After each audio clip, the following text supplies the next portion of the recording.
నిన్నటి వరకు CM private సెక్రటరీగా ఉన్న మీరు నేడు సీఎం అయ్యారు. సీఎం సీట్లో కూర్చునే అర్హత మీకుందని మీరు భావిస్తున్నారా? ఆ అర్హత నాకుంది కాబట్టే 158 మంది ఎమ్మెల్యేలు నన్ను నాయకుడిగా ఎన్నుకున్నారు. ఇన్ని రోజులు సీఎం వెనక ఉండటం వల్లే ఆయన వెనకేం జరుగుతుందో ముందేం జరుగుతుందో తెలుసుకునే అవకాశం నాకు దొరికింది. సెక్రటరియట్లో ప్రిన్సిపల్ సెక్రటరీ నుంచి 4th క్లాస్ అటెండెంట్ వరకు నాకు పరిచయం ఉంది. ప్రతి మినిస్టర్ పేషీలో లోపల ఏం జరుగుతుంది, బయట ఏం జరుగుతుంది, చీకట్లో ఏం జరుగుతుంది అంతా నాకు తెలుసు. ఈ క్వాలిఫికేషన్ చాలా నేను ఈ సీట్లో కూర్చోడానికి. Thank you. Sir, NT Rama Rao గారు సీఎం అవగానే ₹2 కిలో బియ్యం ఫైల్ మీద సంతకం పెట్టారు. వైఎస్ రాజశేఖర రెడ్డి గారు ఉచిత కరెంట్ ఫైల్ మీద సంతకం పెట్టారు. మీరే ఫైల్ మీద సంతకం పెట్టబోతున్నారు? రైతుల పంటకు ప్రభుత్వమే గిట్టుబాటు ధర కల్పించే ఫైల్ మీద.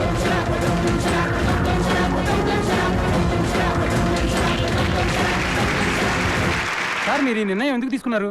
రైతే ఈ దేశానికి వెన్నెముక. అలాంటి రైతు వాళ్ళ పేదవాడైపోతున్నాడు. దేశానికి అన్నం పెట్టే రైతు అన్నమో రామచంద్రాన్ని అలమటిస్తున్నాడు.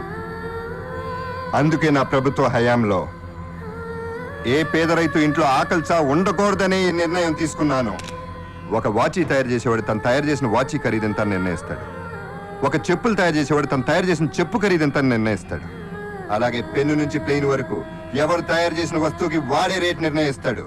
కానీ ఎండనక వాననక పగలనక రాత్రి అనక 365 రోజులు మట్టిలో పనిచేసే రైతు మాత్రం తను పండించిన పంటకి రేటు నిర్ణయించే హక్కు లేకుండా పోయింది. ఆ దుస్థితి రాకూడదని ఈ ఫైల్ మీద సంతకం పెట్టాను.